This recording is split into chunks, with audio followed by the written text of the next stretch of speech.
Las enfermedades de la piel han recibido desde siempre especial atención por ser observable a simple vista la alteración de la figura de la persona o la lesión, y en su caso, la destrucción de tejidos y estructuras. Antecedentes. Particularmente temibles y estigmatizantes han sido las enfermedades que destruyen el rostro. Las lesiones causadas por la lepra han dejado un fuerte impacto en la imaginación de la humanidad, así como las de la sífilis en el siglo XVI, con sus grandes pápulas que le dieron el nombre de gran viruela, en contraste con la viruela llamada pequeña, smallpox, antes de hacerse pústulas. Las lesiones sifilíticas del tabique nasal, la caída de la parte lateral de las cejas y los lunares rojizos que señalaban la presencia de la infección, fueron causa de la fabricación de prótesis nasales y del invento y perfeccionamiento de numerosos cosméticos. Las enfermedades de la piel en el México prehispánico. Las enfermedades de la piel eran asociadas a los dioses de la primavera, Xochipilli y Macuilxóchitl. Las erupciones cutáneas y los problemas oculares que se dan al inicio de la primavera se atribuían al enojo de estos dioses o a algún pecado u omisión de rituales o ceremonias por parte del enfermo. Las enfermedades venéreas también se relacionaban con estas deidades, a las que se sumaba Xochiquétzatl, y de estas se destacaban las lesiones maculares y pápulas. Las erupciones sifilíticas, si bien raras, eran conocidas y diagnosticadas, al igual que los chancros y los bubones. Las hemorroides externas, pues no se conocían o no se hacía diferenciación de las internas, entraban en el grupo de las enfermedades cutáneas causadas por esas mismas deidades. Otras treponematosis, como el mal del pinto, existían desde tiempos prehispánicos, pero quedaban delimitadas a zonas en las que posteriormente se denotó como endémico. Lo mismo puede afirmarse de las leishmaniasis, en especial de la úlcera de los chicleros. La existencia de micosis cutáneas no había sido comprobada en poblaciones mexicanas prehispánicas hasta que en 2008, Josefina Mancilla y Eric Contreras pudieron identificar lesiones de pie de madura, es decir, de actinomicosis en una tibia. Las enfermedades de la piel en la colonia. La lepra era una enfermedad de gran presencia, aunque no muy frecuente, en la España del siglo XVI. El segundo hospital permanente fundado en México por Hernán Cortés en 1528 fue dedicado a San Lázaro y destinado a albergar leprosos, los cuales aquí tampoco abundaban. Pedro López estableció un segundo hospital de San Lázaro en 1572 que siguió prestando servicios a leprosos, a veces en condiciones de inmensa penuria, hasta que fue clausurado en 1861 por inoperante y por falta de recursos. Otro hospital para leprosos fue el de San Lázaro en Campeche, fundado en 1785. En aquellas épocas, decir lepra era hablar de destrucción de estructuras. Muchos de los leprosos de ese entonces eran pacientes con infecciones diseminadas de la piel, que aunadas a la falta de higiene y al abandono sufrido por este tipo de enfermos, con frecuencia causaban pérdidas de sustancia de gran magnitud. La dermatología y la medicina en el México del siglo XIX. El hecho de que sus lesiones son apreciables directamente por el ojo y después por la lente de aumento o el microscopio del observador, hizo que la dermatología fuera una de las primeras especialidades definidas. En nuestro país, las primeras referencias a enfermedades cutáneas que aparecen en la literatura médica son una curiosa observación de un caso de lepra y el reporte de un caso de una úlcera cancerosa hecho por Manuel Carpio. El primer trabajo clínico formal sobre la lepra en México es el de Ladislao de la Pascua, publicado en 1844 en el periódico de la Sociedad Filoiátrica bajo el título de Elefanciasis de los griegos. En él describía con todo detalle las formas clásicas de la lepra, la lepromatosa y la tuberculosa. Una década después, en 1851, Rafael Lucio e Ignacio Alvarado describieron una nueva forma clínica de la lepra manchada, conocida todavía como lepra de Lucio. En 1856, Gavino Barreda publicaba un recuento de las posibilidades terapéuticas para la lepra. Al fundarse la Academia de Medicina en 1864, F. Poncet, médico que vino con el ejército invasor francés, publicó un estudio de la lepra en México, en el cual hacía una revisión de lo escrito por médicos mexicanos en los últimos años. En 1878, Agustín Reyes actualizó la información al respecto, y José María Bandera hacía hincapié en las lesiones tróficas de la piel y en la pertinencia de su tratamiento oportuno. Durante el último tercio del siglo XIX, la presencia de las lesiones sifilíticas fue desplazando a las demás lesiones al grado que se establece su manejo como una especialidad que lleva a la producción de libros de texto y de numerosa literatura al respecto. Más tarde, a raíz de que Fernando López y Lamberto Barreda introdujeron el uso de los arsenicales para tratar la sífilis en el Hospital General en 1910, los casos fueron bajando paulatinamente. Y en las lesiones cutáneas, la sífilis se dio el paso a la lepra como enfermedad que atraía la atención prioritariamente. La tiña. La tiña es una enfermedad no grave, pero fue muy frecuente debido a las condiciones de pobreza, hacinamiento y falta de higiene que imperaron en grandes sectores de la población durante y después de la Revolución de 1910. Era tan frecuente que se llegó a establecer una escuela primaria especial para niños tiñosos. Jesús González Urueña, su director, orientó a su sobrino, Salvador González Errejón, para que buscara un tratamiento para la tiña de la cabeza con acetato de talio. Ese tratamiento se divulgó por todo el mundo como tratamiento mexicano. En 1880, Gustavo Ruiz Sandoval propuso al hongo Microsporum hidalgoense como el agente causal de la tiña. A partir de 1924, González Errejón identificó zonas endémicas en la cuenca del río Balsas y en la Sierra Madre Occidental de Guerrero y Jalisco. El mal del pinto. Fue González Errejón quien orientó y facilitó al cubano Leoni Blanco el estudio de enfermos de mal del pinto en Chilpancingo. Y con él y Fernando Latapí llegaron a aislar el treponema errejoni, cuyo nombre se cambió después a Careatum, y demostrar que era el agente causal. A partir de 1938, Gerardo Varela, del Instituto de Enfermedades Tropicales, estudió a fondo la morfología del germen, diferenciándolo perfectamente del treponema pallidum y de otras espiroquetas.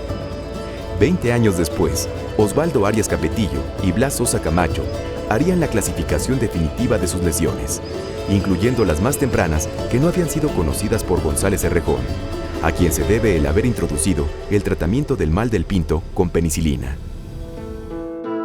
Los dispensarios antileprosos.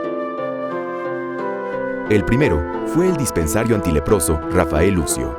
El 2 de enero de 1937 abrió sus puertas el dispensario antileproso Ladislao de la Pascua, nombrado así en honor del distinguido médico que iniciara en México los estudios modernos acerca de la lepra. González Urueña estableció 21 dispensarios antileprosos y un leprosario con capacidad para 500 pacientes en Soquiapan, México, al cual eran derivados los enfermos de formas contagiosas de la enfermedad. En 1940, en el dispensario antileproso Ladislao de la Pascua, se impartió el primer curso de leprología de que se tiene noticia en el país, y pronto comenzaron a egresar especialistas con sólidos conocimientos. El maestro Fernando Latapí fue uno de los grandes maestros de la medicina mexicana, fue un pionero en su especialidad. Realmente antes de él hubo muy pocos que se dedicaron a la dermatología en forma formal. Él creó las especialidades en México y desarrolló mucho la especialidad. Mucho de eso se debió a que él conocía muy bien el idioma francés, y él, aunque no nació en Francia tenía herencia francesa, y entonces le enseñaron en su casa. Entonces hablaba el idioma como si hubiera vivido en Francia y entendía muy bien los libros de esa época. Eso permitió un mejor desarrollo de la especialidad, que en ese tiempo se basaba fundamentalmente en los libros que venían de Europa. Él desarrolló mucho la especialidad y describió muchas enfermedades por primera vez en nuestro país. Podemos recordar muchas, pero seguramente la que más recuerda todo el mundo es la lepra. La lepra es una enfermedad milenaria que él describió muy bien en sus manifestaciones clínicas y tuvo la fortuna de describir una enfermedad que ya había sido descrita previamente por Rafael Lucio. Rafael Lucio fue un médico también de origen mexicano que describió la lepra que hoy lleva su nombre, la lepra de Lucio. Es una lepra difusa, una lepra que casi no da manifestaciones clínicas evidentes y que da manchas en las piernas, que son fenómenos de vascularitis. Él la describió en el siglo anterior y la Tapí la redescribió 100 años después. Allí mismo, en diciembre de 1946, se empleó por primera vez en México el tratamiento con sulfonas descubierto y utilizado 5 años antes por G.H. Faget en Carville, Luisiana. Con esto, la lepra se convirtió en una enfermedad curable y disminuyeron los casos que llegaban a los dispensarios. Esta circunstancia hizo que se pusiera nuevamente atención a las demás enfermedades de la piel, y la leprología dio lugar nuevamente a la dermatología. Esta institución inició sus actividades el 2 de enero de 1937 como dispensario antileproso. Formaba parte de los 20 y tantos dispensarios que fundó el doctor Jesús González Urueña, que fue la persona que hizo que las autoridades de salubridad tomaran conciencia de la situación de la lepra en nuestro país. Entonces, en esa época, enfermo de lepra que había, iba a las leproserías. Y aquí, por fortuna, nada más se hizo una, porque si no, en este momento tendríamos el problema de qué hacer con las demás. Entonces, pero antes de la leprosería, pusieron los dispensarios. El único que se construyó exprofeso fue el centro dermatológico, el dispensario antileproso Dr. Ladislao de la Pascua. Todavía el edificio existe en la calle de García Diego, número 21, esquina con Dr. Barragán. Allí estuvo desde 1937 hasta 1976. En aquel tiempo no había tratamiento para la lepra y en 1941 Fayette, en Estados Unidos, usó por primera vez el primer medicamento que tuvo actividad contra el bacilo de la lepra. Y en México no se pudo utilizar sino hasta el 16 de diciembre de 1946. El pabellón de dermatología del Hospital General. Fundado con el Hospital General en 1905, el servicio de dermatología, ubicado en el pabellón 8 y más tarde trasladado al 11, tuvo como jefe a Jesús González Urueña de entonces a 1924. A Salvador González Cerrejón de 1924 a 1947 y a Fernando Latapí de entonces a 1974. En este pabellón, la leprología dio paso a la dermatología propiamente dicha, de manera paralela a lo que sucedió en el Pascua. La formación de especialistas comenzó a mediados de los 30, aunque de manera informal. Se estableció un curso formal en el que participaba tanto el pabellón como el Centro Dermatológico Pascua solamente hasta 1975. El pabellón de dermatología del Hospital General ha sido prolífico en la generación de textos dermatológicos. En 1962, José Luis Cortés publica su Dermatología Clínica. En 1964 se publicó Dermatología, lo esencial para el estudiante, de Ernesto Escalona, María García y Guillermo López Yáñez. En 1972, Amado Saúl publica sus Lecciones de Dermatología. Temas de Dermatología Pediátrica fue publicado en 1980 por Ramón Ruiz Maldonado, Amado Saúl, Guadalupe Ibarra y Lourdes Tamayo. Y en 1984, la Introducción a la Dermatología de Mario Magaña, con 3 ediciones para 1991. La dermatología mexicana formalmente queda establecida al fundarse el Hospital General de México en 1905 y dedicarse un pabellón a la dermatología.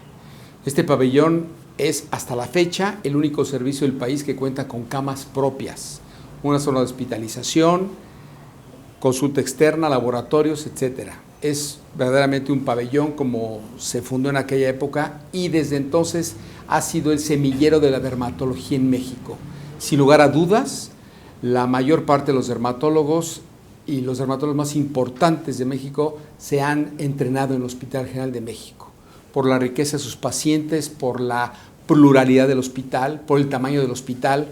Un hospital que después del sismo 85 tiene 1.100 camas, que sigue siendo el hospital más grande de Latinoamérica, pero que empezó con 1.600 camas. De tal manera que es verdaderamente el principal hospital escuela en México. Se puede decir de que existen dos hospitales, el Hospital General y el Hospital Juárez, que contribuyen a la nutrición, por así decirlo, de la materia que se está analizando. Se puede decir que quien no pasa por esos hospitales no lleva el sello del hospital, ¿verdad? El Hospital General y el Hospital Juárez. En primer lugar, el Hospital General, que es donde yo me formé, se daba paso a la consulta externa del Hospital General, ¿verdad? En lo que se refiere a enfermedades de la piel. Y de ahí se veía la posibilidad de internarla o no. En el IMSS se establecieron servicios de consulta de dermatología en todas las clínicas de especialidades y de consulta externa y hospitalización en el Hospital General del Centro Médico Nacional, así como en el Hospital de la Raza. El servicio de dermatología del Hospital 20 de Noviembre del ISSSTE, hoy Centro Médico Nacional, fue fundado por Aquiles Calles a inicios de los años 60. En el hoy Instituto Nacional de Pediatría, Ramón Ruiz Maldonado estableció un servicio de dermatología pionero en la dermatología pediátrica en nuestro país.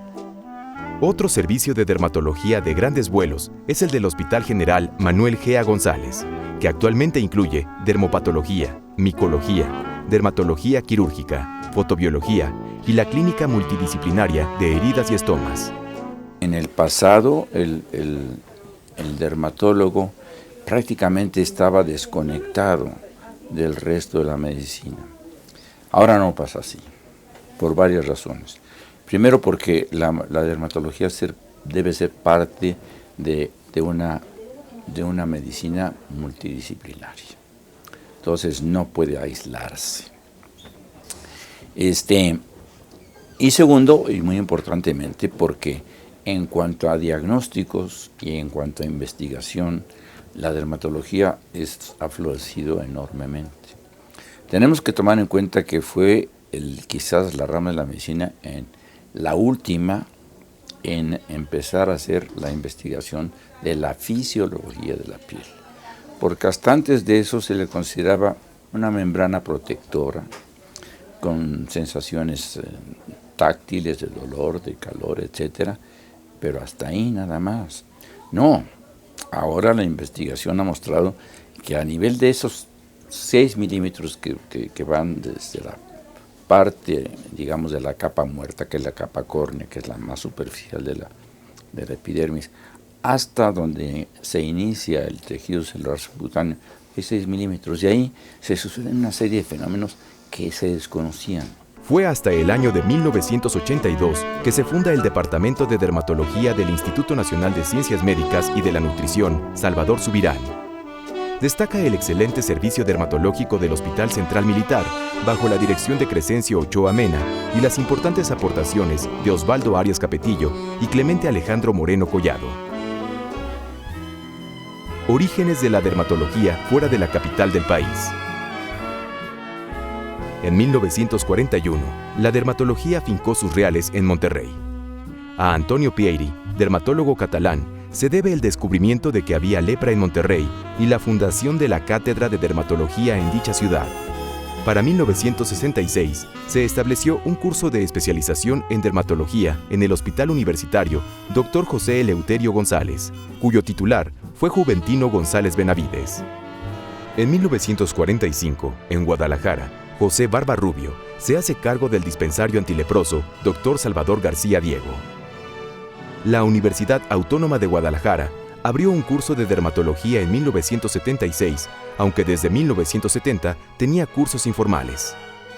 En San Luis Potosí, son de señalarse los logros de Manuel Medina, a quien se debe la reacción antigénica a la lepra que lleva su nombre, y Benjamín Moncada, autor de trabajo pionero sobre la utilidad e inocuidad de jabones, filtros solares y otros productos dermatológicos de uso constante. En Morelia, la especialidad nace en 1949 con la presencia de Jorge Vega Núñez.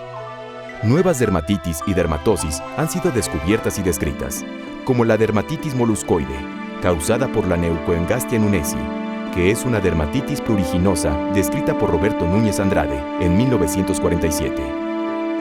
En 1953, Francisco Biaggi, con A.M. de Buen y Beltrán, identificaron como el agente causal a la que era considerada entonces una subespecie de Leishmania clasificada como trópica mexicana.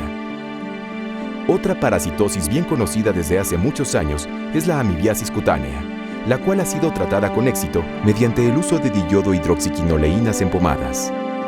Adolfo Martínez Palomo profundizó en los estudios sobre ultraestructura y patogenicidad de las diferentes cepas de amiba en el CINVESTAP del Instituto Politécnico Nacional, logrando explicar las razones de que algunas de ellas sean invasoras.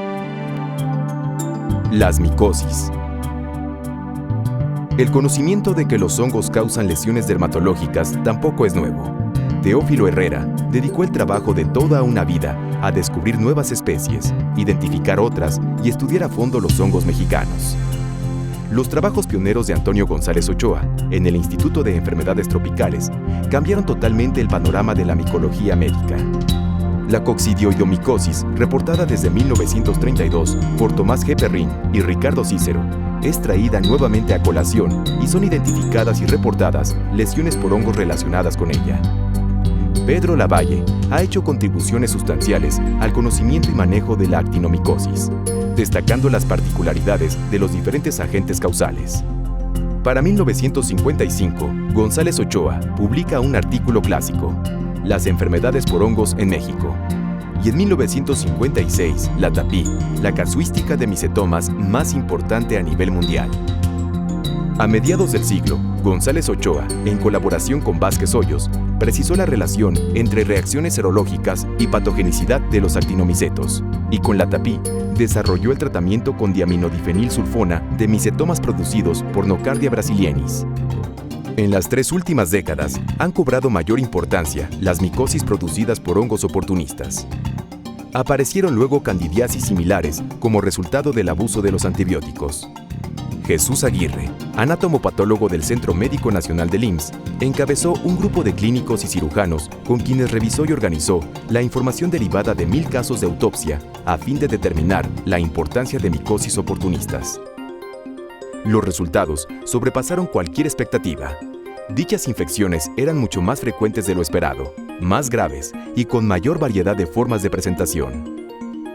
La aparición de la enfermedad derivada de la infección por el VIH vino a complicar aún más el panorama, pues con la inmunosupresión queda el campo libre para infecciones y micosis oportunistas. Las neoplasias. Durante mucho tiempo, las neoplasias de la piel recibieron poca atención.